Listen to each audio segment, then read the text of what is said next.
प्रतिनिधि सभाको विघटनको अर्को विकल्प थिएन। प्रधानमन्त्री र राष्ट्रपति लापा खेल्नु भने हो। दुईटैको कुरा हेर्दा त नक्कली कुरा पो भयो त। यो कुनै सधैँ दिमागको उपज हो। संविधानको यो 89 मर्यो। यी राजनीतिक दल हुन् कि के हुने? यी छकबहादुर लामा जस्तै हुने? शेरबहादुर देउवाजीले प्रस्तुत गरेको आधार यही होइन? यो आधारलाई राष्ट्रपतिले कसरी मान्ने? यो जस्तो नौटंकी अर्को कुनै हुन्छ त? संविधानको कुन धारा, कुन दफा, कुनले गर्दाखेरि असंवैधानिक हो? तपाईलाई सत्ताको लुछाचुडी गर्न चाहिँ कोरोना महामारीको कुरा भएन।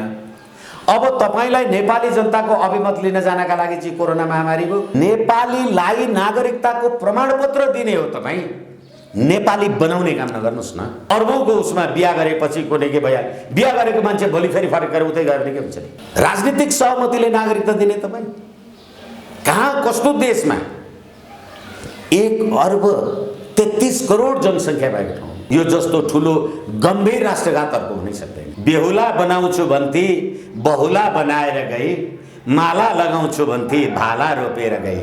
त्यसकारणले यो राज्य प्रणालीको अन्त्य हुन जरुरी छ। यो नौटंकी के भएको छ जनताले निर्णय गरिहाल्छन् नि। यी तमाम विकृति र विसङ्गतिलाई जनतामा भन्नु परेन? निर्वाचन भन्दा बाहेक अर्को कुनै विकल्पै यो व्यवस्थाको थिएन। त्यसकारणले गर्दा निर्वाचनको घोषणा भयो। दलले सरकारै बनाउन सक्दैन। सरकार बिनाको पनि संसद हुन्छ। यो संविधान बनाउने पनि तपाई, यो कानुन बनाउने पनि तपाई। अनि तपाईले दुईतिर कसरी सही गर्नु? किर्ते भन्नुस् कि नभन्नुस्? अब 235 तपाईले पुर्याउने आधार देखाउनुस्। नेपालको संसदीय प्रजातन्त्रको इतिहासमा एउटा गाई जात्रा कसरी 302 जनाको नाउँ ल्याउनु भयो? कसको कुरा पत्याउने? कुन चाहिँ सत्य हो? तपाईले समाप्त गर्नुभयो? यो हट्यो सिद्धियो? धारा 89 को म सक्रिय हुँदैन। अहिले त स्वतन्त्र निर्णय गर्ने हुन नसकेमा प्रधानमन्त्रीको सिफारिसमा राष्ट्रपतिले प्रतिनिधि सभा विघटन गर्छ। यो राज्य व्यवस्थासँग अब जनता बोलाउने कुरा आयो। जो संविधानको धारा 100 बमोजिम केयरटेकर भइसकेको छ उनले प्रतिनिधि सभाको विघटनको सिफारिस गर्यो भने त्यो विघटनको सिफारिस भन्दा बाहेक अर्को के हुन सक्छ? राष्ट्रपति प्रतिनिधि सभा हो सरकार बनाउने र गिराउने? यो संविधान, यो व्यवस्था, यो प्रणाली टिक्ने थियो, अब टिकेन। स्वागत छ यहाँलाई। हजुर धन्यवाद, नमस्कार। संविधानको धारा 76 को 5 अन्तर्गत सरकार बन्न सक्ने आधार राष्ट्रपति समक्ष प्रस्तुत गर्न नसकेपछि संसद फेरि विघटन भएको छ। तर यो सरकार बनाउने र ओलीको विकल्प दिने आधार हुँदाहुँदै षड्यन्त्रपूर्वक यस्तो गरियो भनेर राष्ट्रपतिले गरेको निर्णयमाथि प्रश्न उठाइएको छ। त्यहाँ षड्यन्त्र छ कि साँच्चै आधार नभएको देखिन्छ? के देख्नु? अब हामीले यस सन्दर्भमा धेरै चर्चा परिचर्चाहरू कुराहरू हेरेका छौँ। अहिले तपाईले यो प्रश्न गर्ने सिलसिलामा प्रारम्भ गर्नुभएको पदावलीसित त्यहीबाट म मेरो भनाइ राख्न चाहन्छु। अहिले संविधानको धारा 76(5) बमोजिम सरकारको विकल्प छ र त्यो प्रस्तुत गर्दा गर्दै सम्मान्य राष्ट्रपतिजीले मन्त्री परिषदको सिफारिसमा अब मध्यरात भन्छन्, तर अब 12 बजेपछि त फेरि बिहान सुरु हो। शनिबार उज्यालो हुन नपाउँदै अँध्यारैमा प्रतिनिधि सभा विघटन गर्नुभयो। त्यसैले यो आपत्तिजन्य छ भन्ने कुराको बारेमा कुरा राख्दाखेरि यो संविधानका निर्माताहरूले हिजो जो राष्ट्रपति समक्ष वैकल्पिक सरकार बनाउनको लागि दाबी गर्न जानु हो, त्यो दाबीकर्ताहरूलाई म भ्रिकुटी अनलाइन मार्फत उहाँहरूको ध्यानाकर्षण गर्ने अनुमति चाहन्छु। अहिलेको प्रतिनिधि सभामा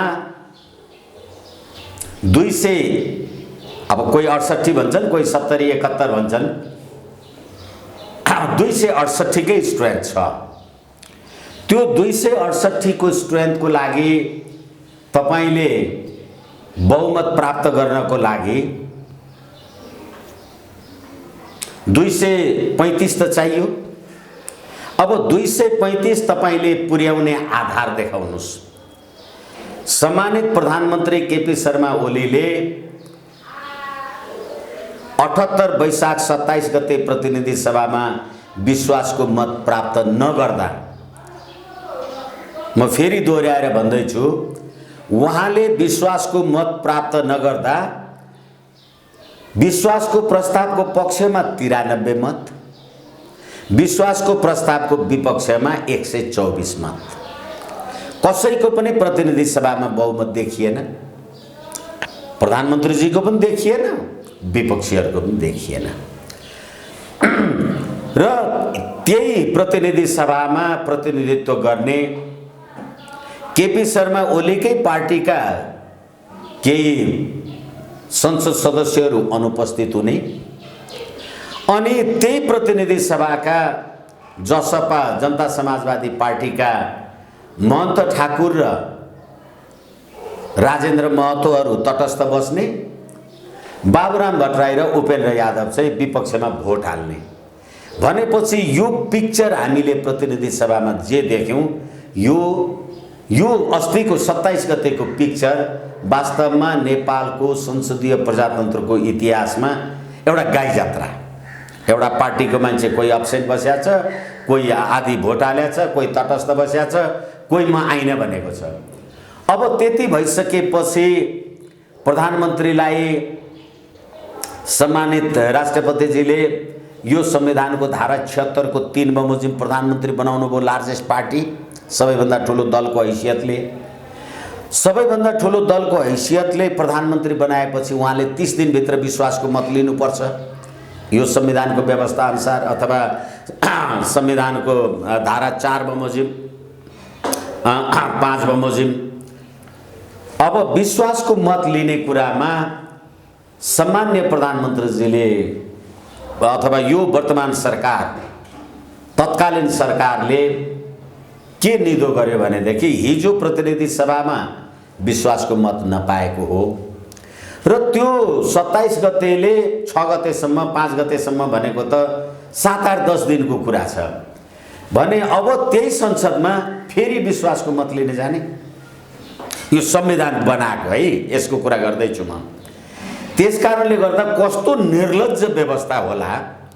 तपाईले हिजो 7 दिन 10 दिन भित्र त्यो प्रतिनिधि सभामा विश्वास पाउनु भएको छैन, अब फेरि तपाईलाई त्यही जा भन्छ भनेपछि प्रधानमन्त्रीजीले के भन्नुभयो भने मैले प्रतिनिधि सभाबाट विश्वासको मत प्राप्त नभएको कुरा, प्राप्त गर्न नसक्ने कुरा वैशाख 27 गतेको उदाहरणले प्रष्ट छ, त्यसैले म विश्वासको मत लिन जादिन।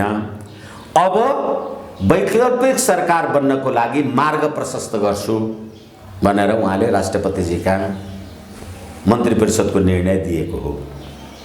अब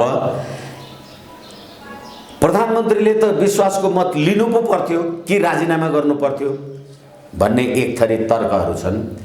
त्यो प्रतिनिधि सभाबाट मैले विश्वासको मत प्राप्त गर्न नसकेको कुरा प्रमाणित भइसकेको छ। अब राजीनामा गर्नु पर्थ्यो भनेर तपाईँ भन्नुहुन्छ भने यो संविधानको धारा 77 खले के हुन्छ भने, अथवा 77 ले प्रधानमन्त्रीको पद रिक्त हुने अवस्थाको व्यवस्था गर्दै राष्ट्रपति समक्ष लिखित राजीनामा दियो भने, अविश्वासको प्रस्ताव पारित भयो भने, विश्वासको प्रस्ताव पारित भएन भने प्रधानमन्त्री स्वतः पदमुक्त हुन्छ, राजीनामा लेखिराख्नु परेन। त्यसै कारण प्रधानमन्त्रीले भन्नुभयो कि मैले वैकल्पिक सरकार बन्नको लागि मार्ग प्रशस्त गरिदिए।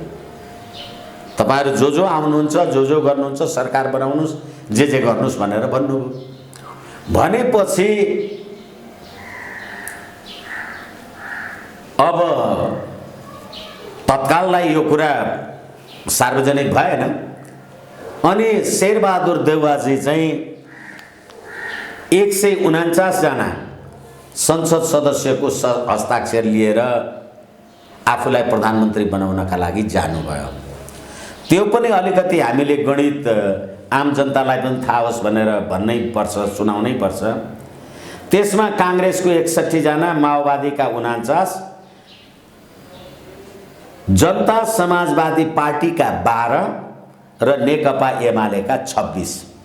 अब अहिले महत्त्वपूर्ण यो कुरामा जनता समाजवादी पार्टी र नेकपा एमालेसँगै कुरा चाहिँ यही परिदृश्यमा घुमिराखेको छ।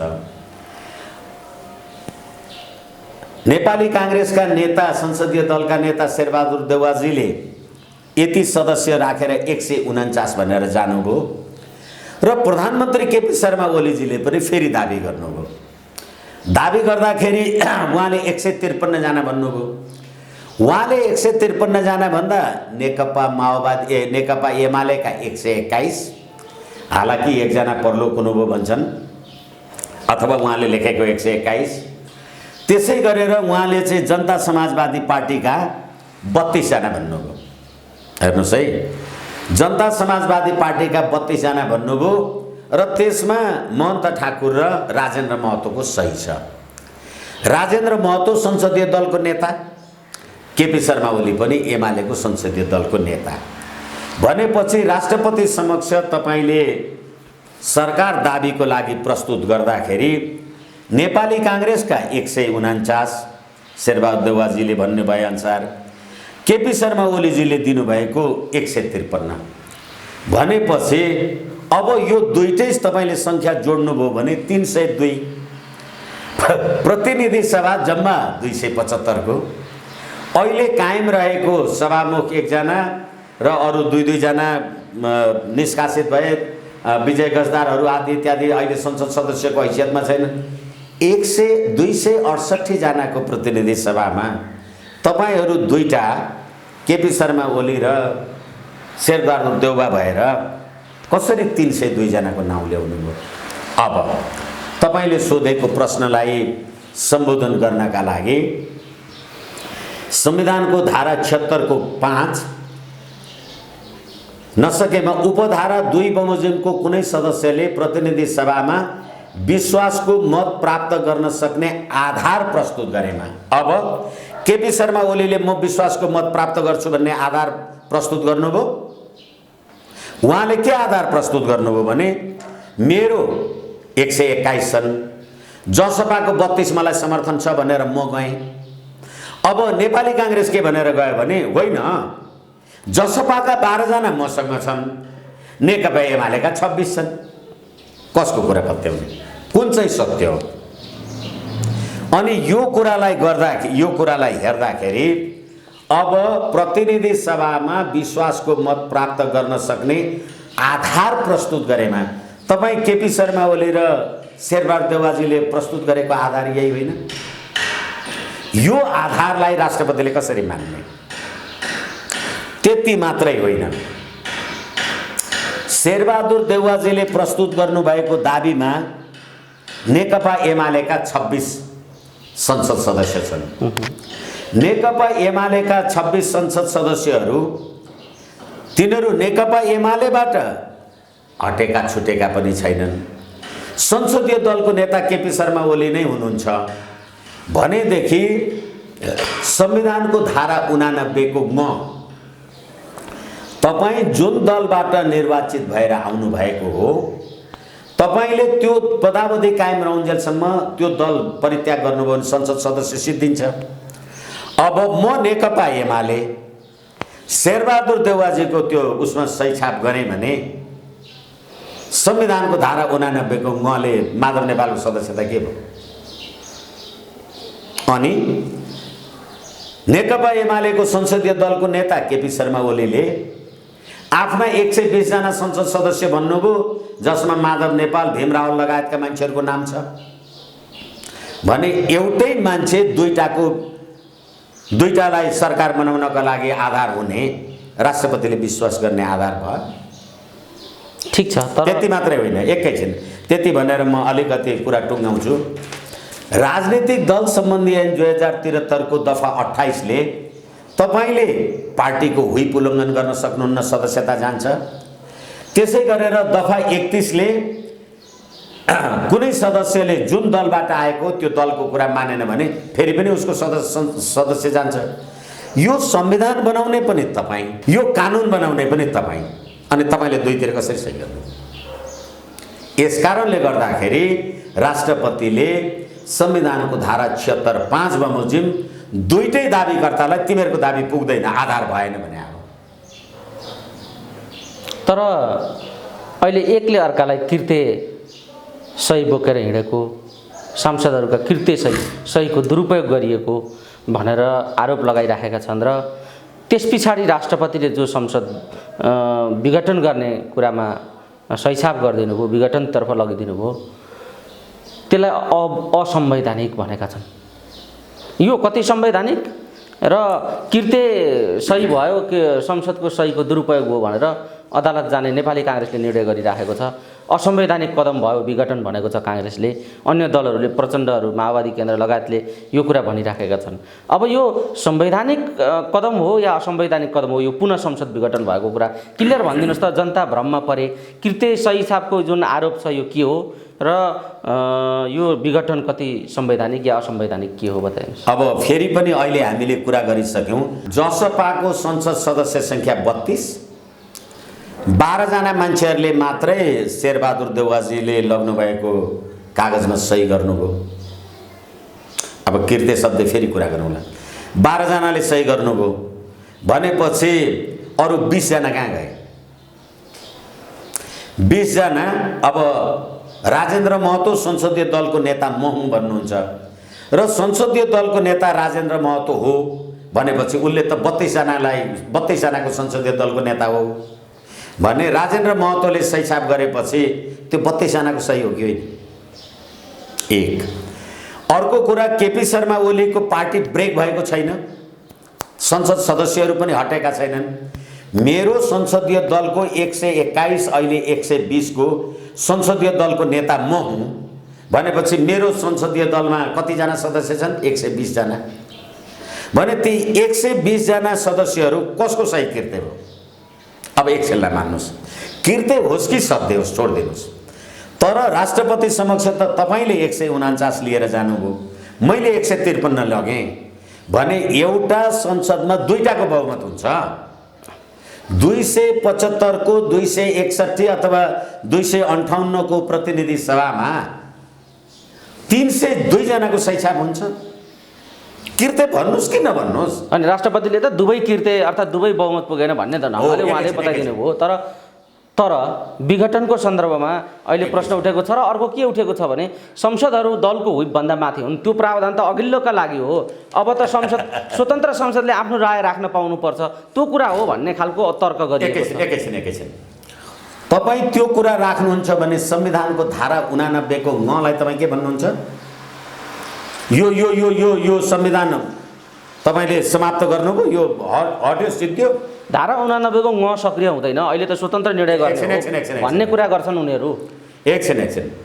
संविधानको धारा 89 ले जुन दलको उम्मेदवार भई सदस्य निर्वाचन भएको हो त्यस्तो दलले सङ्घीय कानुन बमोजिम निजले दल त्याग गरेको कुरा सूचित गरे भने सदस्यता समाप्त हुन्छ।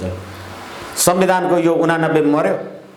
एकछिन फेरि तपाईँले भने जस्तै अहिले त व्यक्तिको कुरा हो भन्ने हो भने संसदमा रहेको काङ्ग्रेस, एमाले, माओवादी, मधेसवादी यी राजनीतिक दल हुन् कि के हुने? यी छकबहादुर लामा जस्तै हुने? अब फेरि संविधान बनाउने तपाईँ, कानुन बनाउने तपाईँले राजनीतिक दल सम्बन्धी 2073 तपाईँले बनाएको होइन, यो संविधान तपाईँले बनाएको होइन। यस कारणले गर्दाखेरि संविधान र कानुन बमोजिम तपाईँ दाबी गर्न आउने हो। एकछिनलाई मान्नुहोस्, तपाईँले भनेकै कुरा सही। संविधानको धारा 89 कसैले निलम्बन गर्यो अथवा राजनीतिक दल सम्बन्धी 2073 को दफा 28-31 लाई कहीँबाट रद्द भयो।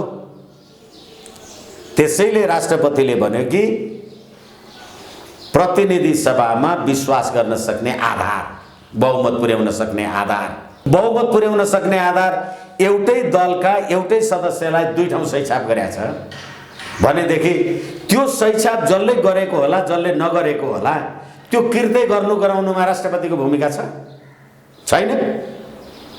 अनि तपाईहरू दुईटैले दाबी गरेकोमा जब प्रतिनिधि सभाको सदस्य संख्या 302 को लिएर आउनुहुन्छ भने त्यस्तोमा तपाईहरु दुईटैको दाबी पुगेन। कोही पनि संविधानको 76(5) बमोजिम प्रधानमन्त्री हुनु भएन। ठीक छ, यो हुनु भएन, त्यो पुगेन। तर यो विघटन गर्ने प्रावधान के छ संविधानमा बताइदिनुस् त। अब विघटन गर्ने प्रावधान कुनै पनि दलले प्रतिनिधि सभामा बहुमत प्राप्त गरेन भने प्रतिनिधि सभा अटोमेटिक डिजल्भ हुन्छ। जस्तो कि हामीले धारा 7 को कुरालाई हेर्न सक्छौँ, धारा 76 को 7 को व्यवस्थालाई हामीले एकचोटि हेऱ्यौँ भने यो कुरा हुन त अब धेरैले हेरिएकै छ, अब यसमा केही आपत्तिको विषय भएन। उपधारा 5 बमोजिम नियुक्त प्रधानमन्त्रीले विश्वासको मत प्राप्त गर्न नसकेमा, उपधारा 5 बमोजिम त कोही नियुक्तै भएन। अब नसकेमा वा प्रधानमन्त्री नियुक्त हुन नसकेमा उपधारा 5 बमोजिम दाबी गरेर म आउन पनि सकिनँ र त्यो उपधारा 5 बमोजिम कुनै प्रधानमन्त्री नै भएन, शेरबहादुर पनि भएन, केपी शर्मा ओली पनि भएन भनेपछि हुन नसकेमा प्रधानमन्त्रीको सिफारिसमा राष्ट्रपतिले प्रतिनिधि सभा विघटन गर्छ। म त टेक केयर भएँ, म विश्वासको मत लिन जान्न, तपाईँ 76-5 को सरकार बनाउनुहोस् भनेर राष्ट्रपतिजीलाई सिफारिस गरेकै हो। यसै कारणले गर्दाखेरि अघि हामीले संविधानको धारा 77 को कुरा गऱ्यौँ कि त्यसरी विश्वासको मत लिन सकेन भनेदेखि, अविश्वासको प्रस्ताव पास भयो भनेदेखि स्वतः पदमुक्त हुन्छ। पदमुक्त भएपछि अर्को नआउन्जेल त केयरटेकर त भयो नि हो।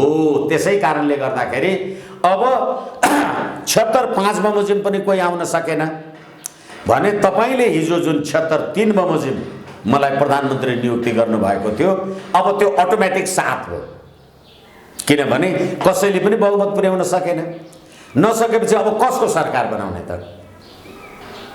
एकछिनलाई मान्नुहोस्, राष्ट्रपतिले गरेको काम असंवैधानिकै रहेछ भनेपछि दुईटै जो मान्छे दाबी गर्न गए म बहुमत पुर्याउँछु भनेर अहिले हामीले व्याख्या विश्लेषण गऱ्यौँ, यसलाई नदोहोऱ्यौँ, दुईटैको कुरा हेर्दा त नक्कली कुरा पो भयो त।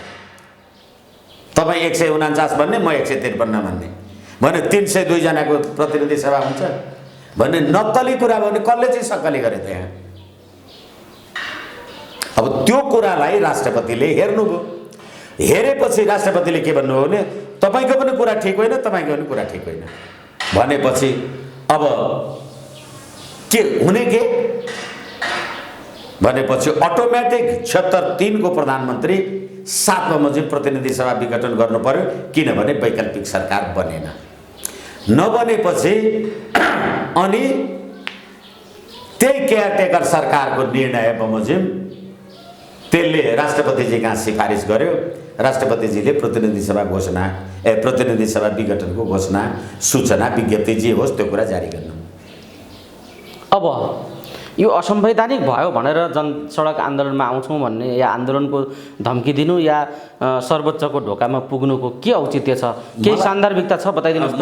मलाई चाहिँ सान्दर्भिकता औचित्य हुन त अब न्याय खोज्न जान त पाइयो, तर असंवैधानिक होइन भन्ने कुरा कानुनमा उल्लेख हुँदाहुँदै अब यो फेरि बबन्डर गरेर अदालत पुग्नुको के अर्थ छ? एकैछिन तपाईँ नै प्रधान न्यायाधीश अथवा तपाईँ नै संवैधानिक इजलास, तपाईँ नै सर्वोच्च अदालत, तपाईँलाई यति कुरा त थाहा छ किनभने तपाईँ संवैधानिक परिषदद्वारा नियुक्त भएको, सिफारिस भएको प्रधान न्यायाधीश, तपाईँ संसदीय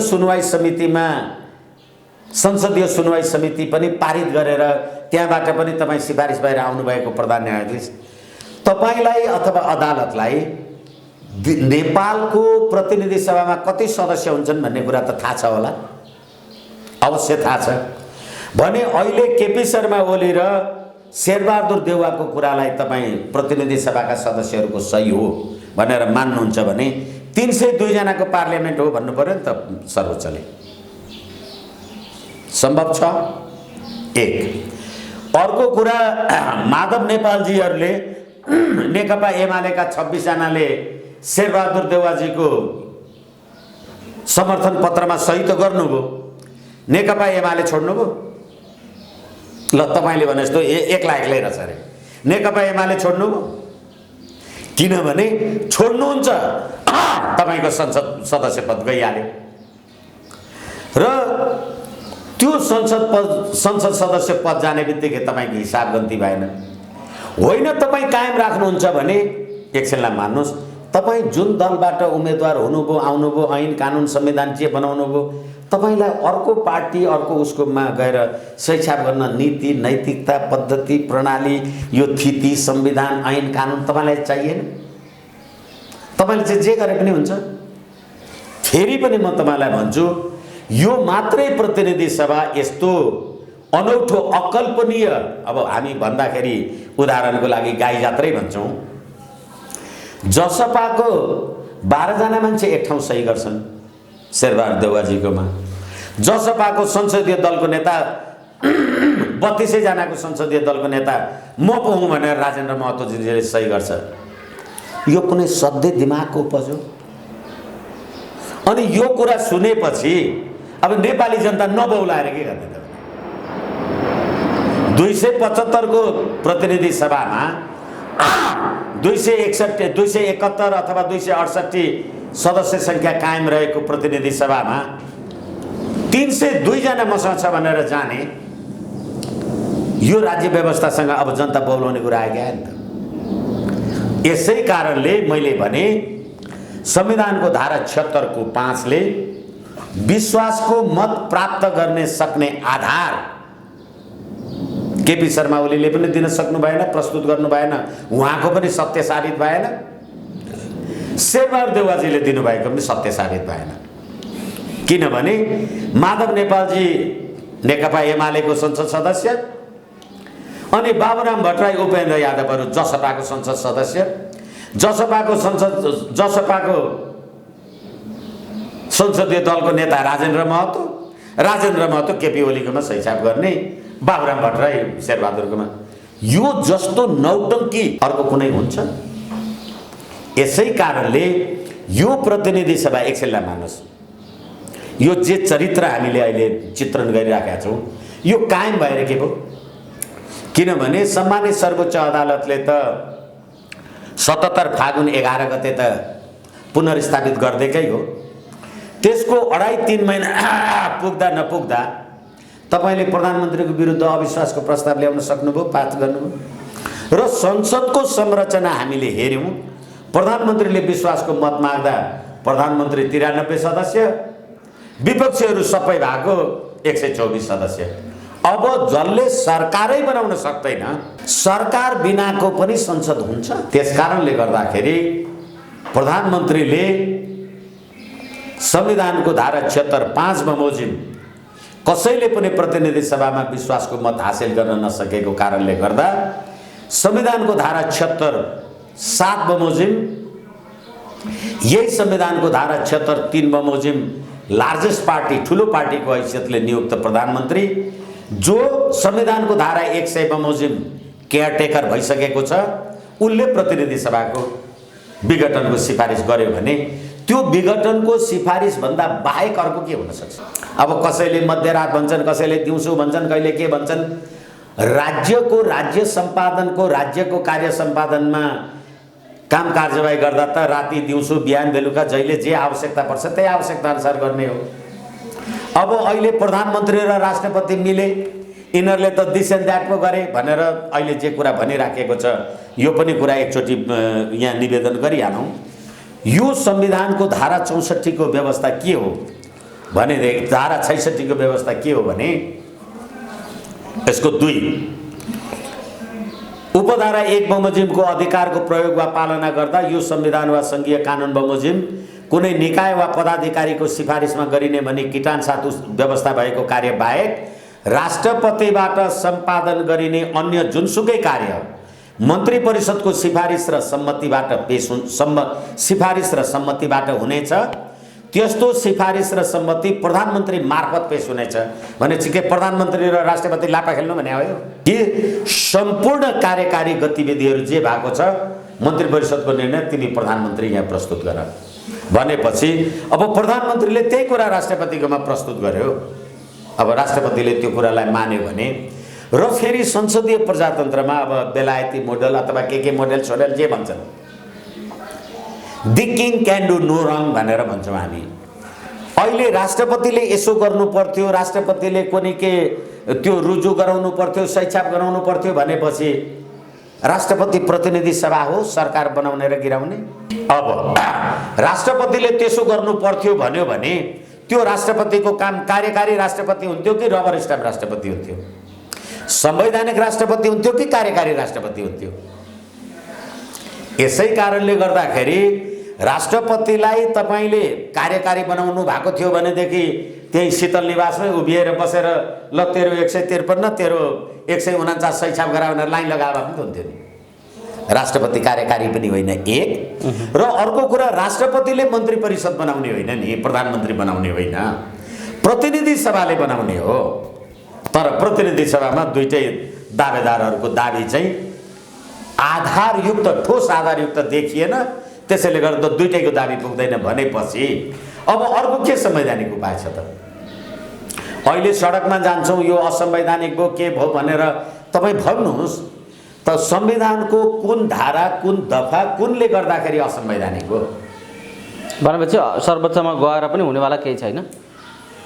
अब यसमा मेरो पूर्वाग्रह पनि हुन सक्छ ज्योतिजी, म आदरपूर्वक निवेदन गरौँ, यो प्रतिनिधि सभा जसले यो गठनको बेलैदेखि नै सङ्घीय लोकतान्त्रिक गणतन्त्रात्मक धर्मनिरपेक्ष राज्य भनेर भन्ने तपाईँ पुष्पकमल दाहाल र तपाईँ केपी शर्मा ओलीजी पार्टी अफिसमा बसेर हामी त सी चिनफिङ विचारधाराद्वारा राज्य चलाउँछौँ भने चाहिँ तपाईँलाई संसदीय प्रजातन्त्र चाहिएको थियो त्यतिखेरैदेखि भने। त्यस्तो नेपाली जनताले तपाईँलाई सी चिनफिङ विचारधारा अन्तर्गतको राज्य चलाउनलाई भोट दिएका थिए।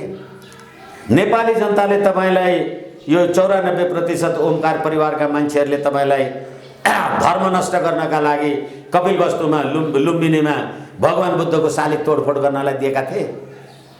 यसै कारणले गर्दाखेरि यो संविधान अन्तर्गत तपाईँ धर्मनिरपेक्ष संविधान अन्तर्गतको प्रधानमन्त्री, तपाईँ पशुपतिमा करोडौँको जलहारी चढाउनुहुन्छ।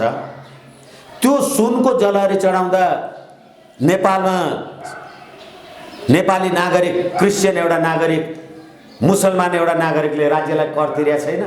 तपाईँले हिन्दूको मन्दिरमा जलहारी चढाउनु पाउनुहुन्छ त्यो पैसाले। अनि तपाईँ संविधानमा धर्मनिरपेक्ष भन्नुहुन्छ, अनि संविधानको धारा 26 मा गएर सबै मान्छेले आफ्नो धर्म मान्न पाउँछन् भन्नुहुन्छ। अग्रहानको होली वाइन खान माधव नेपाल र केपी ओलीसँगै जानुहुन्छ। यो संविधान, यो व्यवस्था, यो प्रणाली टिक्ने थियो, अब टिकेन। मैले त 2-2.5 वर्ष अगाडिदेखि भनेको कुरा हो। त्यसले गर्दाखेरि प्रतिनिधि सभाको विघटनको अर्को विकल्प थिएन। र फेरि मैले कुरा गर्दाखेरि आम सञ्चारमा भनेको छु, अब कोरोना महामारी यस्तो आदि इत्यादि भन्यो 3-4वटा कुरा। कोरोना महामारीकै बेलामा दक्षिण कोरियामा पनि चुनाव भयो। अस्ति हामीले आसाममा पनि हेऱ्यौँ, भारतमा कति कोरोना सङ्क्रमणमा निर्वाचन जे भयो, आसामको चुनाव हामीले त्यो कुरा हेरेका छौँ।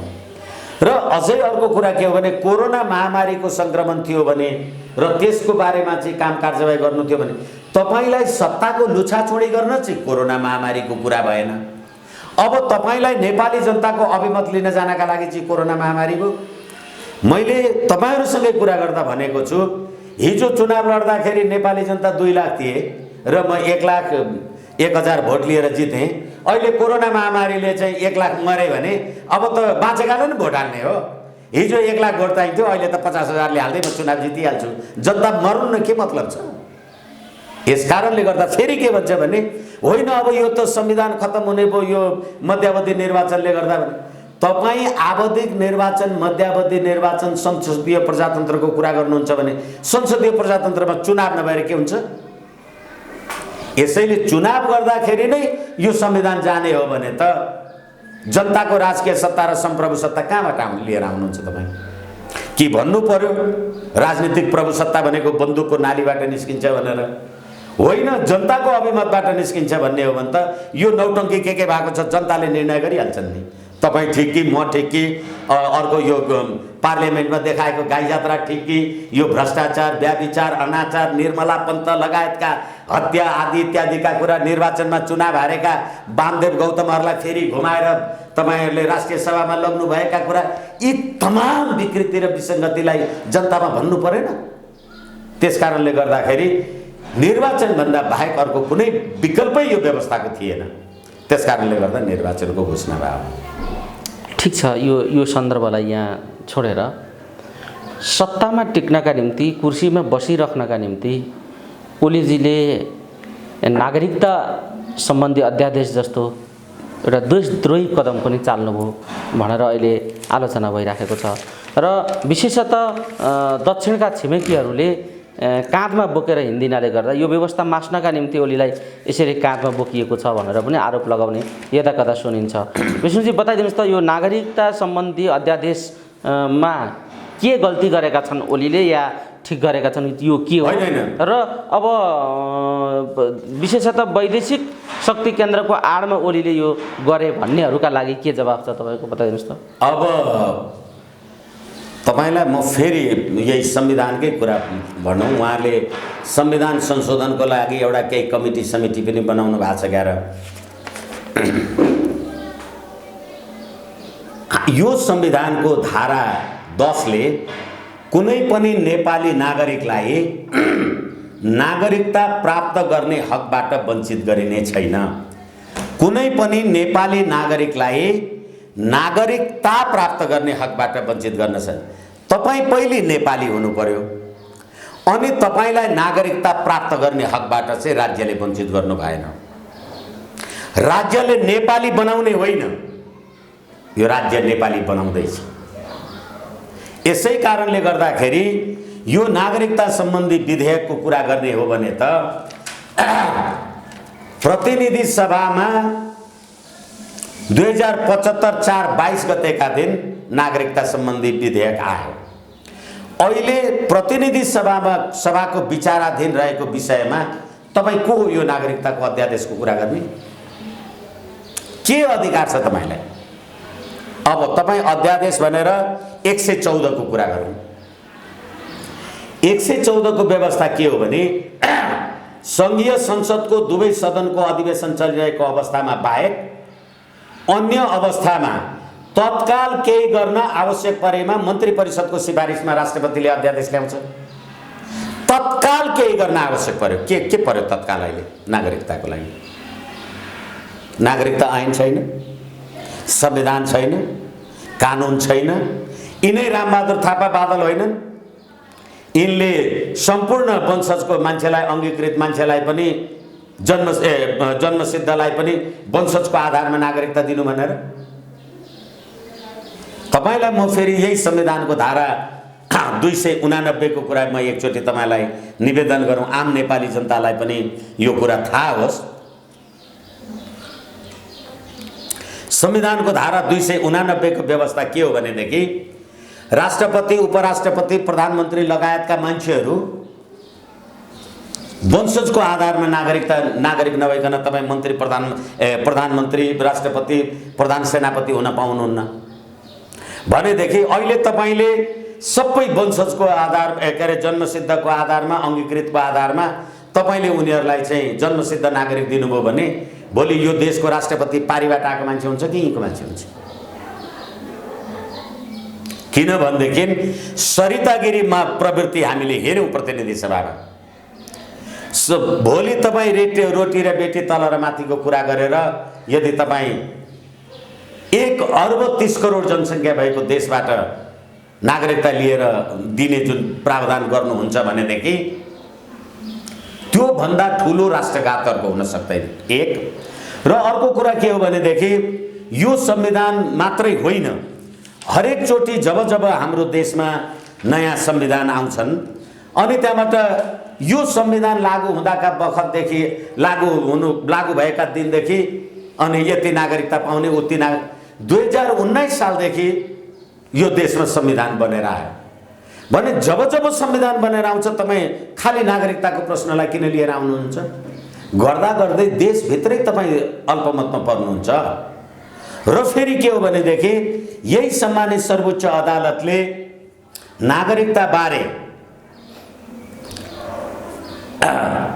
2072 सालमा एउटा निर्णय गरेर के भनेको छ भने नागरिकता भनेको राष्ट्रिय अखण्डताको सम्पत्ति हो भनेर भनेको छ।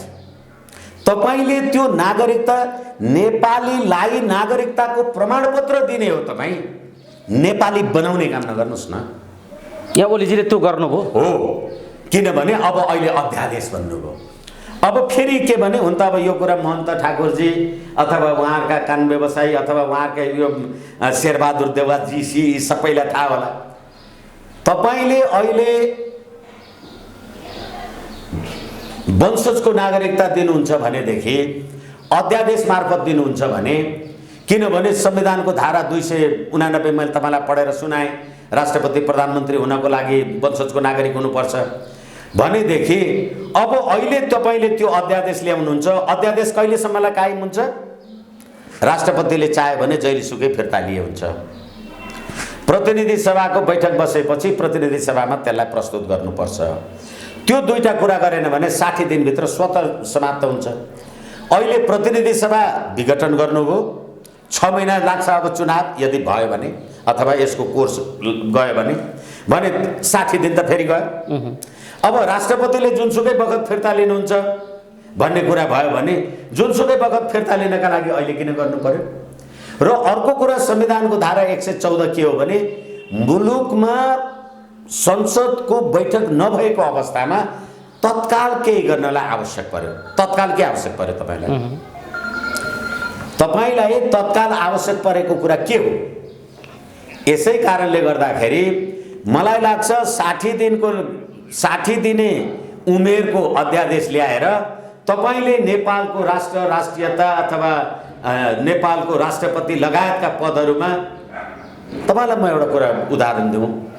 जस्तो मेरो दुईटा छोरा छन् भने एउटा छोरा अमेरिका पढ्न गयो अनि उतै अमेरिकी नागरिक लियो, उतै बस्यो, उतै अमेरिकी सेनामा भर्ना भयो। अर्को छोरो पाकिस्तान गयो अनि आइएसमा भर्ना भयो भने अब त्यहाँ युद्ध हुँदाखेरि तिनीहरू दाजुभाइ हुन्छन् कि शत्रु हुन्छन्? नागरिकता भनेको त्यस्तो चिज हो। यसै कारणले गर्दाखेरि तपाईले के लेख्नुभयो भनेदेखि नागरिकता दिने प्रयोजनको लागि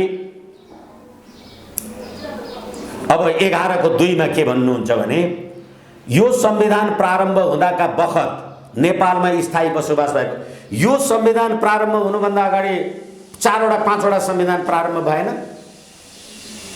तपाईले यो संविधान प्रारम्भ भएपछि नयाँ नेपाली किन बनाउनु पाउनुहुन्छ तपाईँ? अब त्यति मात्रै होइन, यो संविधान प्रारम्भ हुँदाका बखत नेपालमा स्थायी बसोबास भएको देहाएको व्यक्ति वंशजको आधारमा नेपाली नागरिक ठहर्छ। को रे? स्थायी बसोबास। अब तपाईँ 289 मा के हुनुहुन्छ भने यो 289 को 2 मा अरु कुरा भन्दै नेपालको अंगीकृत नागरिकता प्राप्त गरेको व्यक्ति वा जन्मको आधारमा नेपालको नागरिकता प्राप्त गरेको व्यक्ति योग्य हुन्छ भने स्थायी बसोबास चाहिएन। अब यहाँ यस्तो संविधान हुन्छ, यो संविधान हो यो। त्यसैले गर्दाखेरि तपाईले यो संविधान अन्तर्गत देशलाई के बनाउन खोजिराख्नु भएको छ? हामीले धेरैचोटि भनेका छौं अमेरिकामा तपाईलाई हाउस अफ रिप्रेजेन्टेटिभ्सको सदस्य हुनु पर्यो भनेदेखि नागरिकता लिएको मितिले 7 वर्ष पुग्नुपर्छ। यहाँ अहिले रोटी र बेटी भनेर अहिलेको भरे लिएर आउनुहुन्छ, अर्बौंको उसमा बिहा गरेपछि कुनै के भइहाल्यो। बिहा गरेको मान्छे भोलि फेरि फरक गरेर उतै गर्ने के हुन्छ नि? अनि राजनीतिक सहमतिका आधारमा नागरिकता दिने भन्छन् यिनीहरू। यो कहिले यिनीहरूले गरेका छन्? 76/5/28 गते मैले राजनीतिक सहमति गरेँ भने ज्योति किरण चाहिँ भारतीय हो भन्यो भने भारतीय हुने तपाईँ? राजनीतिक सहमतिले नागरिकता दिने तपाईँ? कहाँ कस्तो देशमा 1,33 करोड जनसङ्ख्या भएको ठाउँ। यस कारणले गर्दाखेरि नागरिकताको कारणले गर्दा 1975 मा चाइनाको छर इन्स्टिट्युटले गरेको एउटा अन्वेषण अध्ययनले सिक्किममा पनि भारतले पहिले नागरिकताकै लागि यो काम गरेको थियो, मरिससमा यही काम गरेको थियो भनेदेखि यो नागरिकताको विषय भनेको राष्ट्रिय सम्प्रभुताको विषय हो। संविधानको धारा 2 नेपाली जनताको राजकीय सत्ता र नेपाली जनताको सम्प्रभु सत्ता। नेपाली जनताको राजकीय सत्ता प्रयोग गर्नका लागि रोटी र बेटीको नातामा आएको मान्छेले रोटी र बेटीको मान्छेलाई भोट हाल्छ कि तपाईलाई भोट हाल्छ? यस कारणले गर्दाखेरि यो जस्तो मेरो विचारमा यो जस्तो ठुलो गम्भीर राष्ट्रघात अर्को हुनै सक्दैन। हस् विष्णु सर, यो अमूल्य समय दिनुभयो। विभिन्न अहिलेका ज्वलन्त विषयहरूमा हामीले समीक्षा गर्ने कुराकानी गर्ने समय प्राप्त गऱ्यौँ। यो समय र यो संवादका लागि यहाँलाई धेरै धेरै धन्यवाद छ। र जाँदै जाँदै आज जे सन्दर्भमा केन्द्रित रहेर कुराकानी गरेका छौँ, यसमा छुटेको केही छ कि तपाईँले जाँदै जाँदै भन्नुपर्ने? होइन, सबै आजै भनेर सक्यो भने भोलि पर्सिलाई बाँकी नरहला। आजसम्मलाई यति नै ठिकै छ भन्ने लाग्छ मलाई। फेरि पनि म जाँदा जाँदै के भन्छु भने सबै भनेको छु, यो संविधान, यो राज्य प्रणाली नेपाली जनताका लागि बेहुला बनाउँछु भन्थे बहुला बनाएर गई, माला लगाउँछु भन्थे भाला रोपेर गई। त्यसकारणले यो राज्य प्रणालीको अन्त्य हुनु जरुरी छ। हस्, समय दिनुभयो, धन्यवाद छ। हस्, भ्रिकुटी अनलाइन टेलिभिजनलाई हार्दिक नमन, प्रणाम, धन्यवाद, नमस्कार।